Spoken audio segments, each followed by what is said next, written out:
Welcome back to the show. So I'm looking at the headlines right now. 2020 poll shows Elizabeth Warren gaining traction.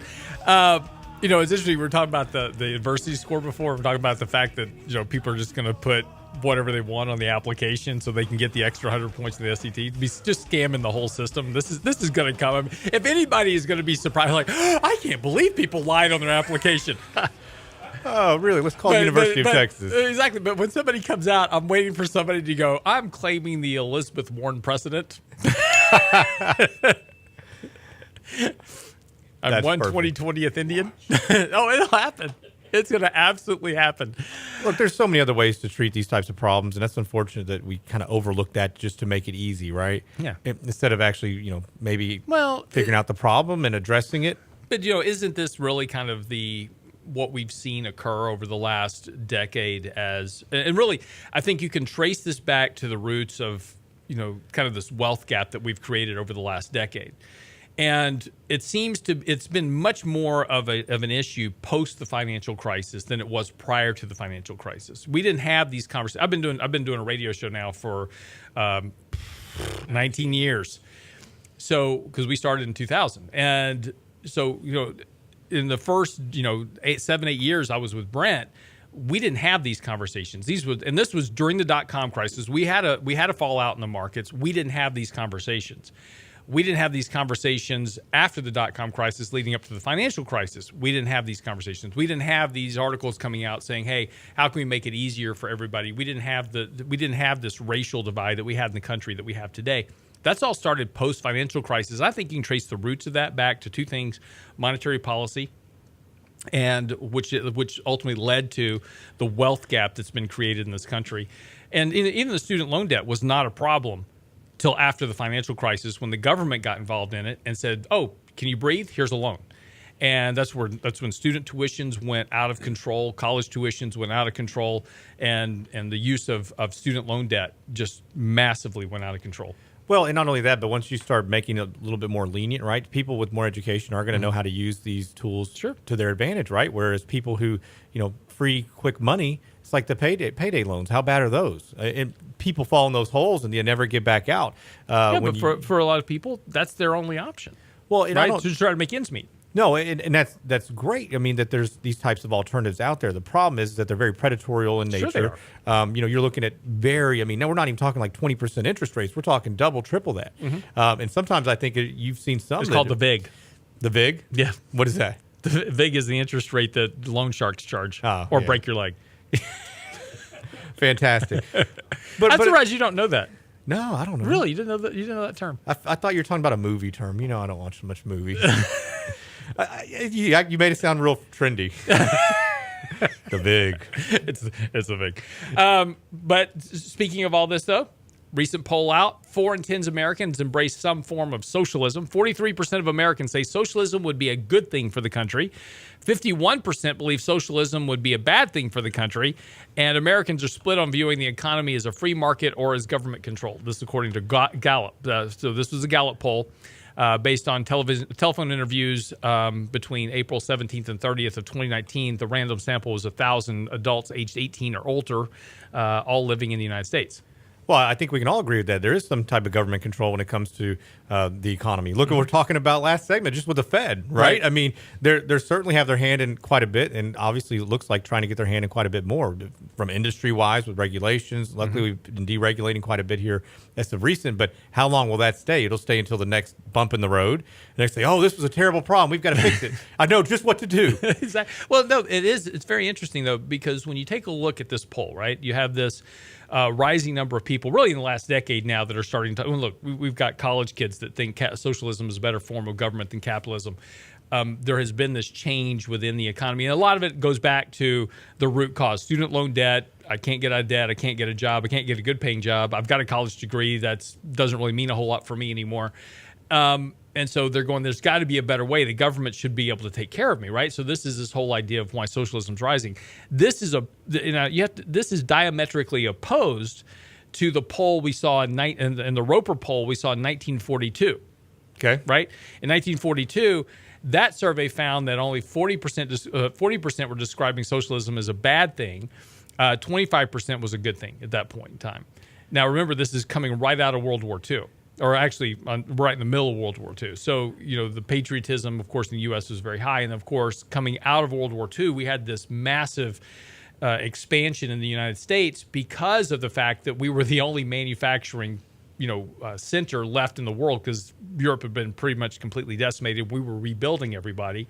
So we manufactured, we produced. Of course, the majority of our individuals in the country had either, been serving in the military, so they come back, they've got a good work ethic, a good work discipline, very center-focused on the family. Of course, women had been in the workforce during the war. They're now staying at home, pumping out children. So we've got this big baby boomer generation that's now coming, and this very closely tight-knit family structure that had a very strong moral foundation. And of course, this all led to this booming economy in the 40s, the 50s, the 60s, the 70s, and then beginning in the 80s. Also, very low debt-to-income ratios. Very, very low debt-to-income ratios. Americans didn't use a lot of debt other than their mortgage. They carried basically no credit card debt. They believed in paying for everything in cash. If you go talk to an old person like me, that's the way they still think, right? They pay mostly everything in cash, no credit card debt. Starting in the 80s, we reversed all that. We deregulated banks. We made access to credit extremely easy. Now the average household has 140 to 150% of debt to income. So it's just so it's not surprising that we see a lot of people going, man, I'm in debt. I can't get out of it. It's not my fault. It wasn't my choice that I had to carry all this debt. But it was. That's what drives me nuts. No, it is your choice, and you make those types of decisions. It's like Richard was on Fox yesterday talking about student loan debt, and he said, look, for each different sector or job, you need to say, in the government, or somebody should have done this initially and said, oh, you're going to be an art history major? You can only get $15,000 for student loans. And that's it. Oh, you're going to be an orthodontist or a doctor? Here you go. It's going to be X amount. Yeah. And we need to start putting stipulations because, I don't know, people just think they're going to be full-time or lifetime students, but at some point, you've got to pay the piper. Well, but that's not the case. What students want now is they want to be forgiven of that debt. This is Elizabeth Warren's saying, hey, let's forgive debt. Okay, and let's go with this. All right, so look, this whole thing was a bad deal, right? The government took over student loan debt. We more than doubled it to the amount of student loan debt that was previously outstanding when it was held privately. When student loan debt was not a problem when it was private, when it was held through the banks and you actually had to qualify for the debt. Yeah. And it worked that way. What are you going to study? I'm going to be an art history major. Okay, we can only give you $10,000, whatever it is. But it was measured that way, and it was based on parents' income and the ability to repay. Like a loan should be. How this thing gets screwed up. Exactly. So the government takes it over. We balloon this thing out of control. And now Elizabeth Warren says, okay, let's pay off all the student loan debt. Let's give these guys a break. It was a bad deal. Okay, great. No problem. But if you do that, you've got to end the student loan program.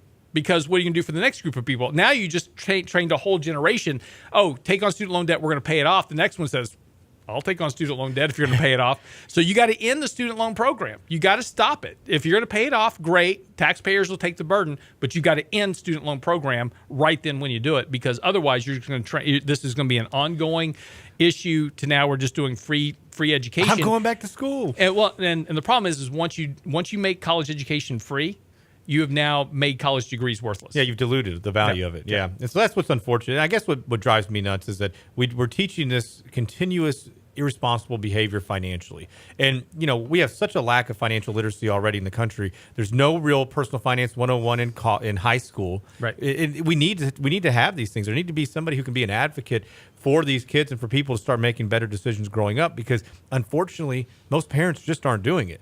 Well, look, I mean, the reality is, like I was talking about with Market Watch, they just came out with this whole, retirement, thing. So they got all these articles that they're posting. But it's nobody really wants to hear the truth about saving for retirement, which is saving, right?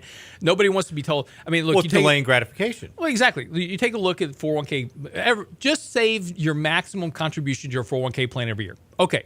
50% of Americans have access to a 401k plan. 50% of Americans contribute to a 401k plan. of the 50% that actually have access to a 401k plan. So think about that. 50% have access, only 50% contribute. So That's a quarter of the country. A quarter of the country actually contributes to their plan. And of the ones that actually contribute, of that quarter, less than 5% actually make the maximum contribution.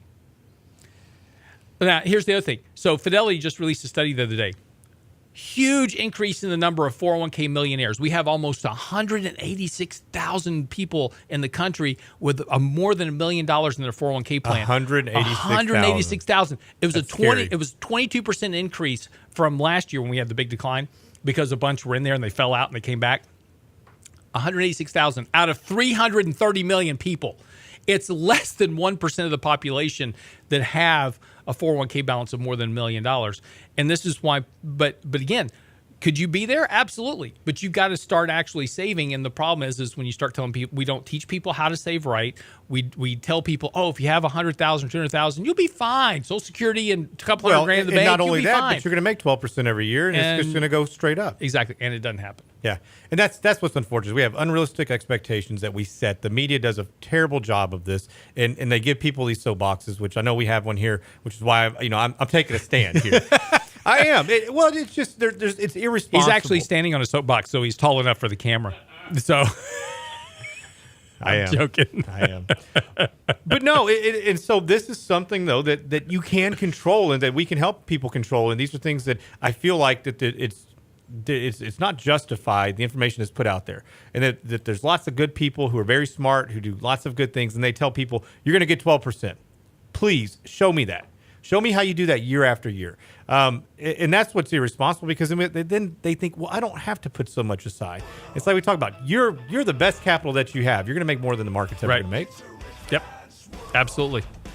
And look, and at the end of the day, if we're all just responsible for our own financial net worth, guess how much burden we could take off of government and off of Social Security and off of welfare if we would all be a bit more responsible. You're turning me. And again, of course, the problem is we're talking to a very select group of people actually listening to the show, which are already doing a great job, by the way, of saving and investing, because you're doing fantastic. You're in that probably top 1, 2, 3% of the country.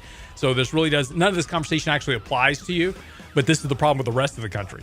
You're turning me into a curmudgeon, Lance. There you go. All right. Got to wrap it up for today. We'll be back tomorrow for the Thursday's edition of Real Investment Advice. Get by the website, realinvestmentadvice.com. Get Danny's registration for Danny's class next Wednesday, May the 29th. It's right here at our offices, so come on by, see the studio, visit. We'd love to have you. That's on the website now, realinvestmentadvice.com, along with our latest post today on junk bond debt. That's actually out on the website now, realinvestmentadvice.com. Have a great day. Chris Salcedo coming up next. It's a rich man's world.